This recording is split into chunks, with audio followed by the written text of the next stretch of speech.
Al-hikmatu tsaniyata ashar min al-hikamil ataiyah. Qala al-imam Ahmad bin Athaillah As-Sakandari rahimahullah wa nafa'ana bi ulumih. Ma nafa'al qalba syai'un mithlu uzlatin yadkhulu biha midana fikrah. Hikmah yang ke-12 daripada Al-Hikamil Athaiyah. Berkata Imam Ahmad bin Athaillah As-Sakandari rahimahullah, tidaklah memberi manfaat akan hati oleh sesuatu seperti uzlah yang masuk dia dengan uzlah itu akan midan lapangan pikir.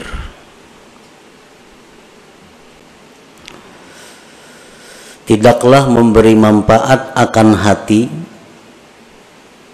oleh sesuatu seumpama uzlah mengasingkan diri daripada manusia, yang mana dia masuk dengan uzlah itu akan midan lapangan fikrah, berpikir. Itulah tarjamah atau makna daripada hikmah yang ke-12 ini. Adapun syarah atau penjelasan daripada hikmah yang ke-12 itu adalah la syai'a anfa'a lil qalbi min uzlatin ay khalwatin mashubatin bitafakkur.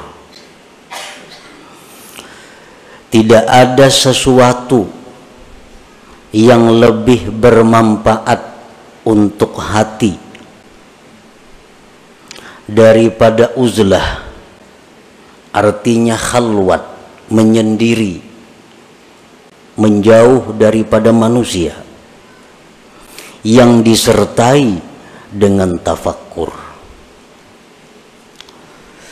Nah, para muhibbin rahimakumullah, di dalam diri kita ini ada yang disebut dengan qalbun, hati. Yang dimaksud dengan hati itu bukan segumpal daging yang ada di dada sebelah kiri kita,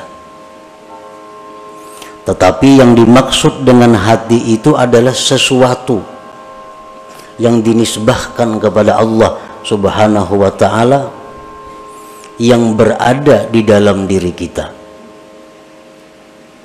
yang dengan hati itu kita bisa mengetahui mana yang baik, mana yang buruk, mana yang menuju surga, mana yang menuju neraka. Nah, hati kita itu apabila baik, maka baiklah seluruh anggota tubuh kita. Tetapi bila hati kita ini rusak, maka rusaklah seluruh anggota tubuh kita. Imam Ahmad bin Athaillah menyebutkan di dalam hikmah yang ke-12 ini adalah tentang hati yang rusak. Hati yang rusak itu adalah hati yang seringkali lupa kepada Allah. Hati yang hanya memikirkan kepentingan-kepentingan sesaat, namun melupakan akibat. Nah, ini hati yang rusak. Dan hati yang rusak inilah yang ada pada diri kebanyakan kita. Hati yang demikian yang rusak itu kalau ingin selamat maka mesti diobati, agar bisa hati kita ini selalu ingat kepada Allah, selalu ingat kepada Rasulullah Sallallahu Alaihi Wasallam, dan selalu memikirkan tentang yaumil akhirah, hari akhirat. Nah, bagaimana caranya memperbaiki hati yang rusak itu? Beliau mengatakan bahwa yang paling bermanfaat, yang paling mujarab untuk mengobati hati yang rusak itu adalah uzlah atau khalwat. Artinya menjauh daripada manusia, menyendiri, tetapi disertai dengan tafakkur. Dengan kita menyendiri dan tafakkur, maka hati yang rusak tadi diharapkan bisa baik. Nah, itu yang dimaksud di dalam hikmah yang ke-12 ini. La khaira fi uzlatin ay khalwatin la tafakkura biha wa la nuhuda li tafakkurin la uzlata ma'aha. Tidak ada kebaikan pada uzlah khalwat yang tidak ada tafakkur padanya. Kita menyendiri, mengasingkan diri daripada manusia, tapi kada ada tafakkur, nah maka itu uzlah, tidak ada kebaikannya. Sedangkan tafakkur tapi tidak uzlah, tafakkur di waktu kita berada di tengah-tengah umat, tafakkur di waktu kita berada di tengah-tengah masyarakat, maka tafakkur itu tidak akan menimbulkan kemajuan. Tafakkur itu tidak akan murni, tafakkur itu tidak akan bersih, sehingga tidak sesuai saat yang diharapkan dengan tafakkur itu. Nah, oleh karena itu pengarang tadi menyebutkan bahwa uzlah yang disertai dengan tafakkur itulah yang paling bermanfaat untuk memperbaiki hati yang rusak itu. Para muhibbin rahimakumullah, qala Rasulullah sallallahu alaihi wasallam, tafakkuru sa'atin khairun min ibadati sab'ina sanah. Tafakkur sesaat, satu mat, itu di sisi Allah lebih baik nilainya, pahalanya daripada ibadah kita selama 70 tahun yang tidak ada tafakkurnya. Kita beribadah, misal ibadah apa, tapi kada ada tafakkurnya 70 tahun, maka harganya lebih mahal tafakkur sesaat di sisi Allah subhanahu wa ta'ala. Lianna bihi yasidul abdu ila ma'rifati haqaiqil asya wa ila ta'zimillah ta'ala wa ta'zimi kulli ma yurdi. Karena dengan tafakkur itu sampailah seorang hamba kepada mengenali hakikat-hakikat sesuatu. Dengan tafakkur itu seseorang bisa mengagungkan Allah. Dengan tafakkur itu dia bisa mengagungkan tiap-tiap sesuatu yang membuat ridhanya Allah. Nah, para muhibbin rahimakumullah, apa yang pertama tafakkur itu? Apa yang pertama mesti kita pikirkan? Yang pertama kita pikirkan adalah diri kita. Karena man arafa nafsah arafa rabbah. Barang siapa yang mengenali, mengetahui dirinya, maka dia akan mengenali, mengetahui Tuhannya. Nah, jadi yang pertama kita tafakkur, yang pertama kita renungkan adalah diri kita. Apa yang kita renungkan dari diri kita? Nah, yang pertama yang kita renungkan dari diri kita adalah limadza khuliqtu. Limadza khuliqtu. Untuk apa aku ini diciptakan Allah? Nah, itu yang pertama.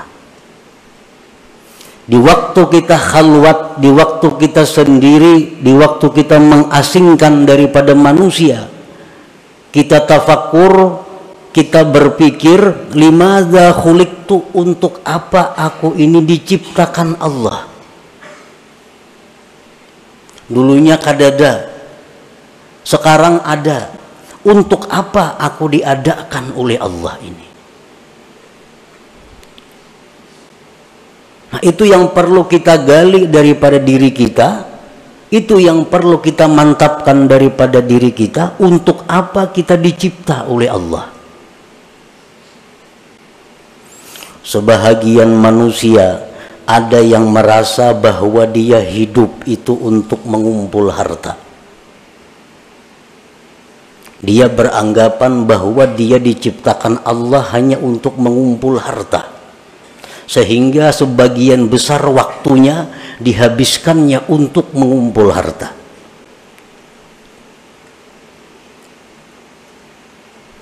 Walaupun itu dia mengakui atau dia mengingkari, tapi kenyataan fakta membuktikan bahwa sebagian besar waktu dia habiskan untuk mengumpul kekayaan. Itu secara kada langsung bahwa dia mengakui bahwa aku dicipta untuk mengumpul harta. Jam 8 sampai jam 5 dihabiskan waktunya untuk berusaha mencari duit. Kena malam kauyuhan guring, bangun kena pukul 7. Nah, orang semacam ini secara hal, secara isyarat bahwa dia mengatakan aku dicipta untuk mencari duit, walaupun di mulutnya kada keluar kata-kata itu, tapi tingkah lakunya menunjukkan demikian.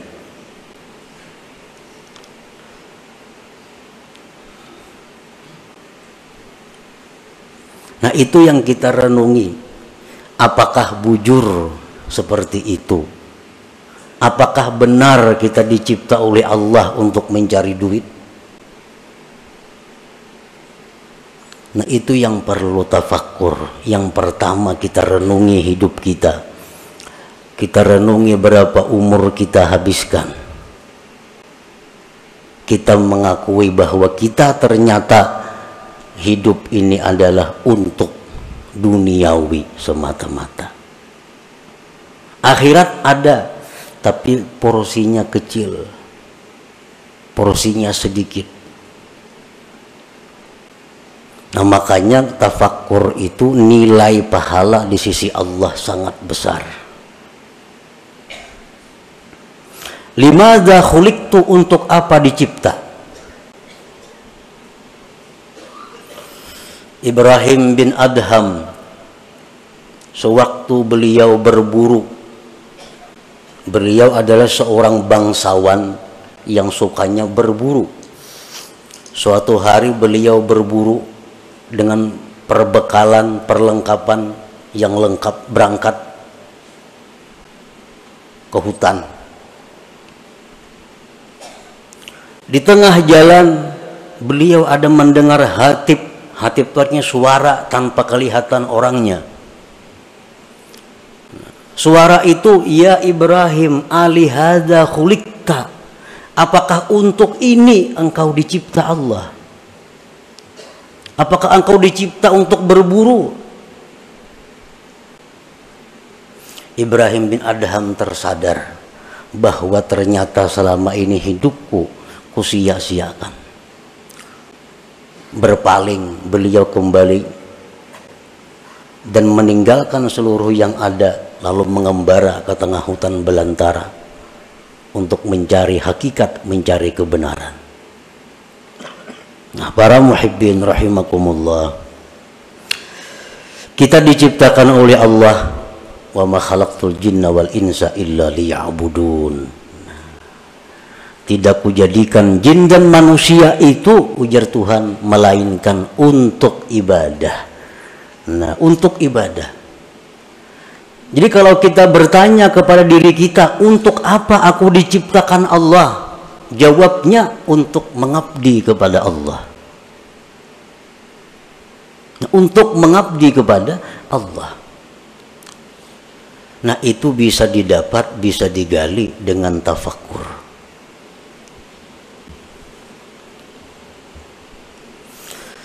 Nah, berhubung ibadah ini ada yang memerlukan sarana-sarana ibadah ini, ada memerlukan dana-dana, lalu dicarilah usaha, dicarilah duit, dicarilah makanan, dicarilah pakaian, dicarilah tempat tinggal. Supaya apa semuanya itu? Supaya bisa nyaman dan terus-menerus beribadah kepada Allah.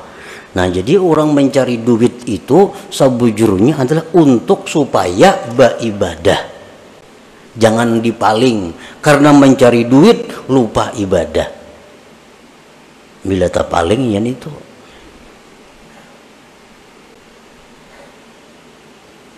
Nah, jadi yang pertama tafakkur itu dulu.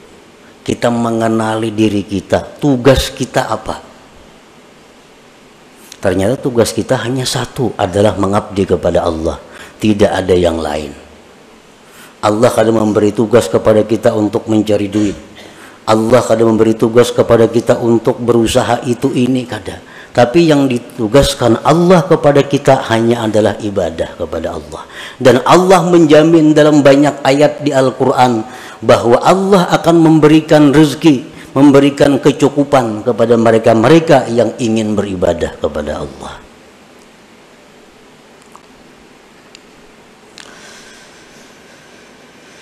Fal uzlatu wasilatun lahu wa mu'inatun alaih. Uzlah, mengasingkan diri, itu merupakan jalan bagi tafakkur dan membantu atas tafakkur. Namun kita di tengah manusia, di tengah keributan, kita akan sulit dapat tafakkur yang murni. Tapi kalau kita di tempat yang sunyi, di tempat yang sendiri, nah itu diharapkan ada tafakkur yang bersih. Jadi menyendiri itu merupakan wasilah. Mengasingkan diri dari manusia itu merupakan membantu untuk tafakkur. Hadhihi liman laisa lahu syaikhun yurabbi. Ini uzlah bagi orang yang tidak punya guru yang membimbing dia. Wa illa, jikalau dia punya guru, pamukhalatatus syekh wa mukhalatatul ikhwanil ladzina yu'inuna anfa'u wa aslahulah. Jika dia ada punya guru, nah maka bergaul dengan guru, bergaul dengan kawan-kawannya, maka itu lebih bermanfaat dan lebih baik baginya daripada uzlah. Jadi uzlah supaya bisa tafakkur ini untuk orang-orang yang menuju jalan Allah, tidak di bawah bimbingan guru yang tertentu. Kalau orang itu ada punya guru tertentu, maka semajlis dengan guru itu lebih baik baginya. Bergaul dengan guru itu lebih baik baginya, lebih bermanfaat baginya. Nah, para muhibbin rahimakumullah.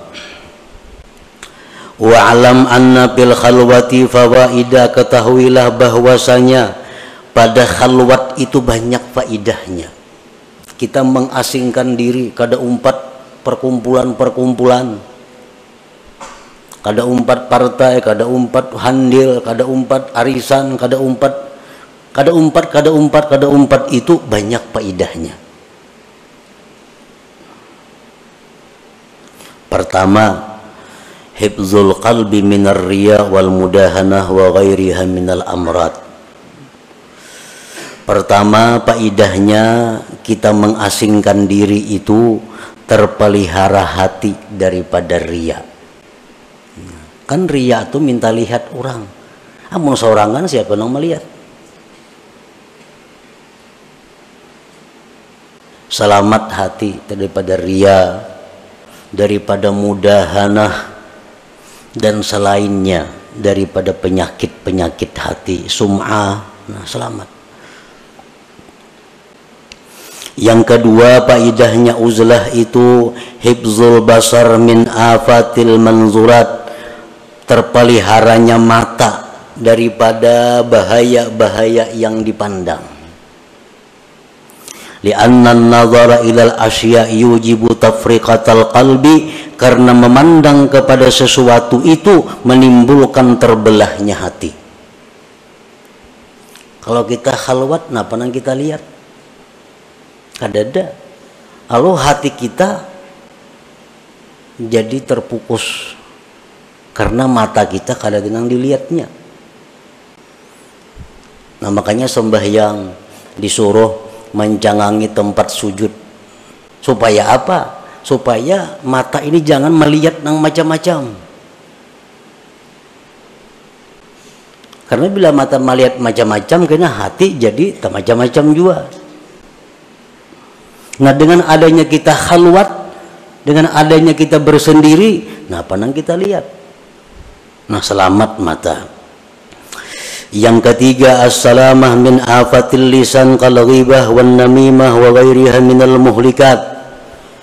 Selamat daripada penyakit atau bahayanya lisan seperti ghibah, nyambeti orang, namimah, anjur atar, dan selainnya daripada yang membinasakan.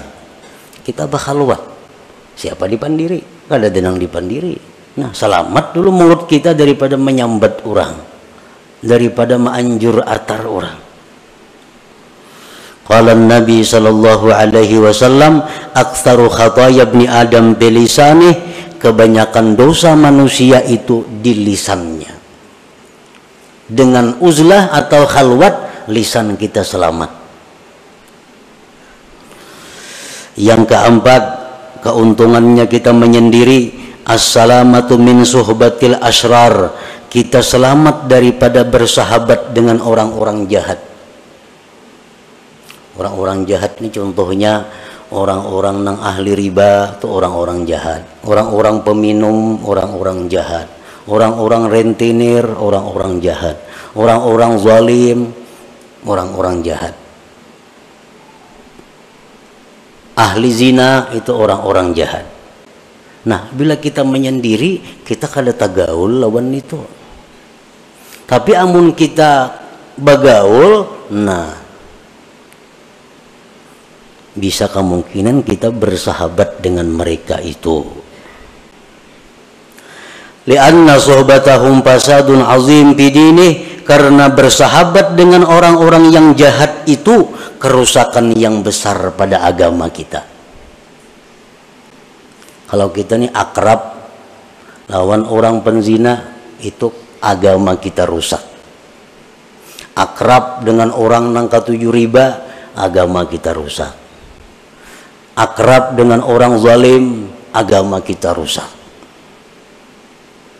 Akrab dengan pejabat nang korupsi, agama kita rusak.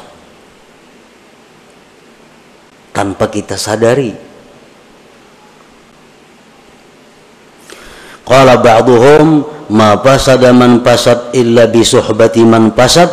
Tidaklah rusak orang yang rusak itu melainkan sebab bakawan lawan nang rusak. Umumnya orang tuh rusak karena bakawan nang rusak. Nah kalau kita bauzlah, kita khalwat, kada bergabung dengan manusia, kita selamat.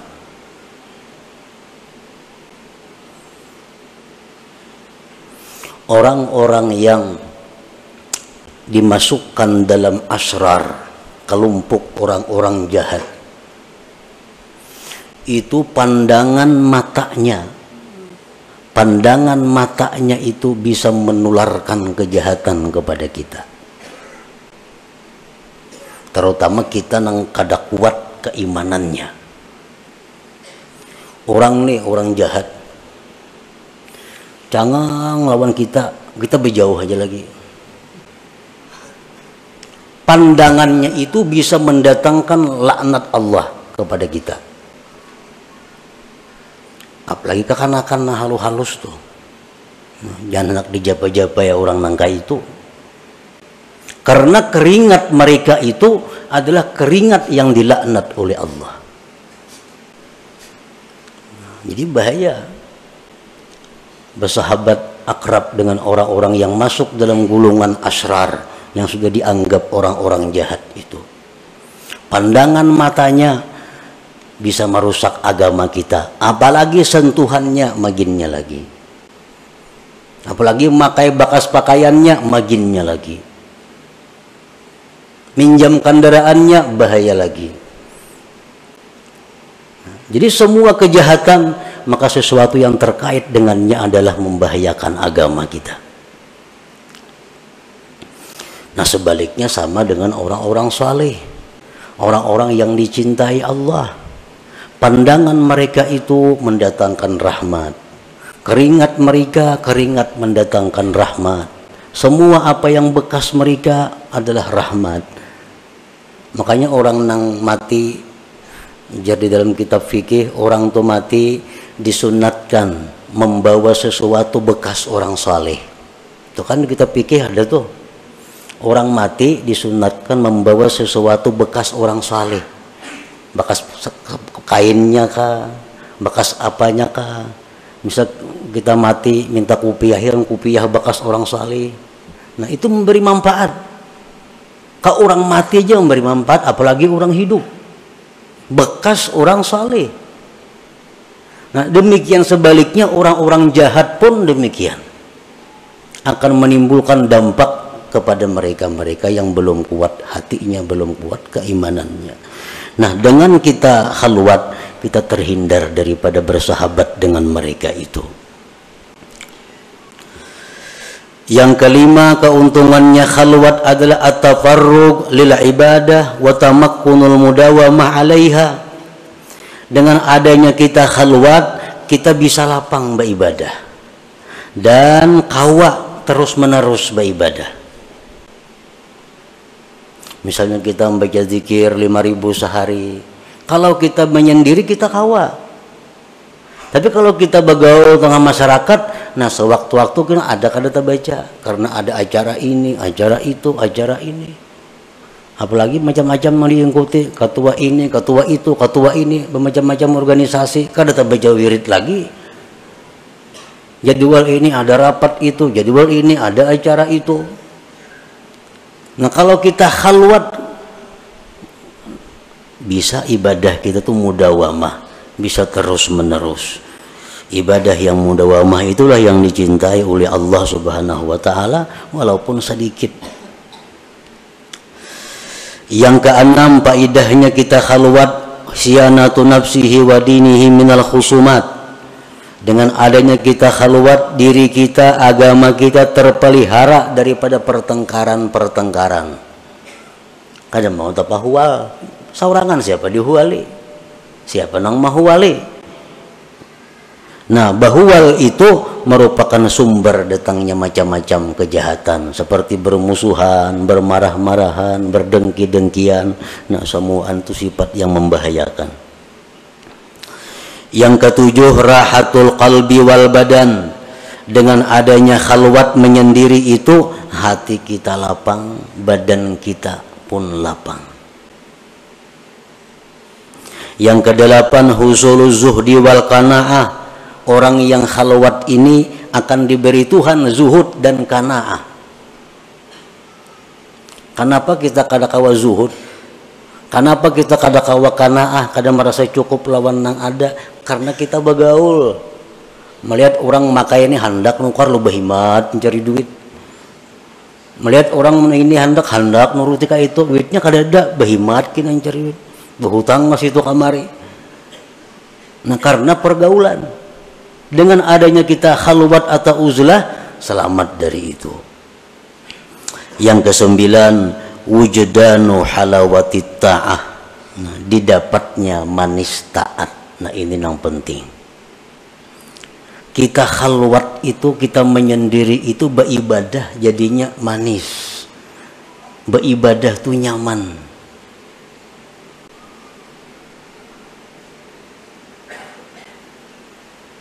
Qala Abu Talib al-Makki rahimahullah, la yakunul murid shadikan hatta yajida bil khalwah minal halawah wan nasyat wal quwwah ma la yajidu bil alaniyah.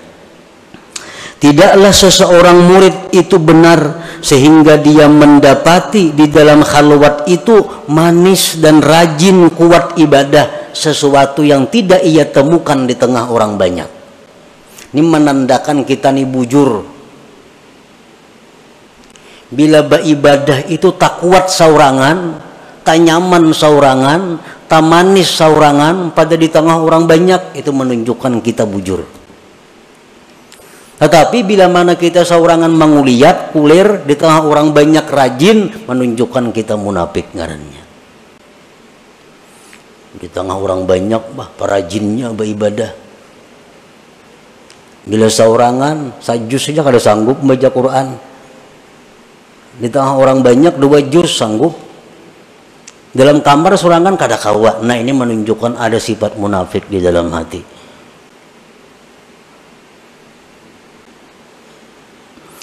Yang ke-10, faidahnya uzlah at-tamakkun minat tafakkuril khalis ad-daim wa huwal maqsudul a'zam bil khalwah. Bisa kawa tafakkur yang murni, yang terus menerus, itulah tujuan yang besar di dalam khalwat, di dalam uzlah itu. Nah, para muhibbin rahimakumullah, uzlah atau khalwat artinya menyendiri daripada orang, dan itu kada semua orang bisa melakukannya. Menyendiri. Seseorang bertanya kepada gurunya, kaifat tarik ila tahqiqil ibadah wa tahsili halawatiha. Ujar si murid ini, wahai guru, bagaimana cara supaya bisa ibadah itu mantap dan manis? Ujar gurunya menjawab, kala syekh, la tanzur ilal khalqi wa khasatan abna'ad dunia. Kalau ikam hendak mantap beribadah, hendak manis, jangan memandang kepada makhluk, terutama orang-orang yang cinta dunia. Jangan dipandang, maiti aja jangan. Jadi jangan murid maka ada sanggup, wahai guru, urun di pasar begana, berdagang, macam-macam nang dihadapi kayak apa. Kenapa garang maka kada boleh memandang orang-orang yang cinta dunia itu. Ujar gurunya, fa innan nazar ilaihim zulmah. Memandang kepada orang-orang yang cinta dunia itu menimbulkan gelap di dalam hati kita. Nah, memandang aja sudah bahaya. Kada sanggup nang murid ini, hidupnya kada di kampung, hidupnya kada di hutan, hidupnya di tengah masyarakat dan berusaha. Nah, kalau ikam kada sanggup, ini barang pala tasma' kalamahum. Ayo ikam memandang mereka, tapi jangan mendengari pembicaraan mereka. Jangan dengari perkataan-perkataan ahli dunia. Kada kau melihat TV lagi tuh, berita-berita. Kenapa garang kada boleh mendengari pembicaraan ahli dunia itu? Fa inna kalamahum kaswah. Pembicaraan orang cinta dunia itu menimbulkan keras hati kita. Kita ini menalinga orang berpandir dolar, pandir emas. Seorang bisi emas kada, dolar kada. Ini menalinga mana? Itu membuat hati kita keras.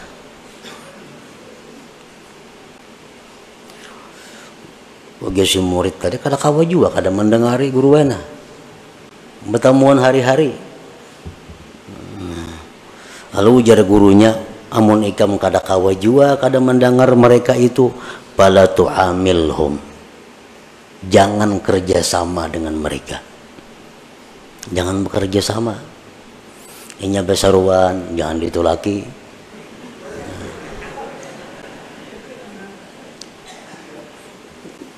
Orang-orang bakhil tuh, orang-orang bakhil besaruan jangan ditulaki. Kenapa? Makanannya itu daun penyakit. Itu ujar Nabi medahkan. Nah, orang bakhil tuh makanannya itu penyakit. Kayak mengetahui orang tuh bakhil kadanya. Tak kau ini di kampung tuh kadang alih kada. Bila kada terdengar menyumbang, kada terdengar baruhan, bakhil ngarannya. orang hadi itu laki orang udah bisa baruhan tuh bakhil ngarannya. Nah inya baruhan jangan tulak penyakit itu jar Nabi kita medahkan itu makanan yang dihidangkan dari orang bakhil itu daun penyakit.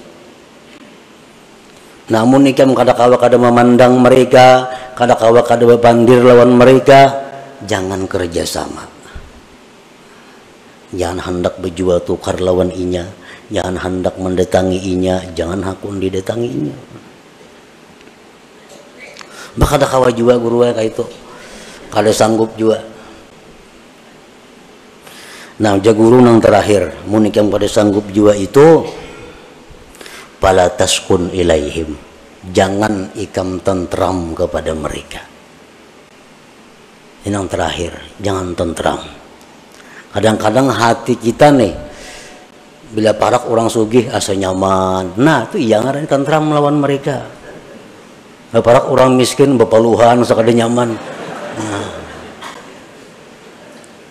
La taskun ilaihim, jangan tentram kepada mereka. Janganlah dijadikan orang-orang cinta dunia itu penentram hati kita, jangan. Fa inna sukun ilaihim halakah, karena mencari tentram kepada mereka itu kebinasaan kita. Nah ini terakhir. Jadi ayuha hendak memandang mereka, hendak mendengari perkataan mereka, hendak bekerja sama lawan mereka, tapi sebuting jangan hendak tentram, jangan hendak merasa tenang dengan mereka itu. La yajidu halawatal ibadah man kana qalbuhu sakana ila ghairillah, tidaklah bisa mendapatkan manisnya ibadah orang nang hatinya itu tentramnya kepada selain Allah. Orang tuh hatinya tentramnya bukan lawan Allah. Nah orang ini ibadahnya kada mau manis. Tapi bila orang ini menyebut Allah tentram hatinya, menyebut Allah senang hatinya, nah orang seperti ini nang bisa dapat manisnya ibadah itu. Nah jadi amun kada kawa bakhalwat, ini nang kita pakai. Jangan hendak mencari ketentraman, ketenangan kepada makhluk Allah, terutama abnaud dunia, orang-orang yang cinta kepada dunia itu.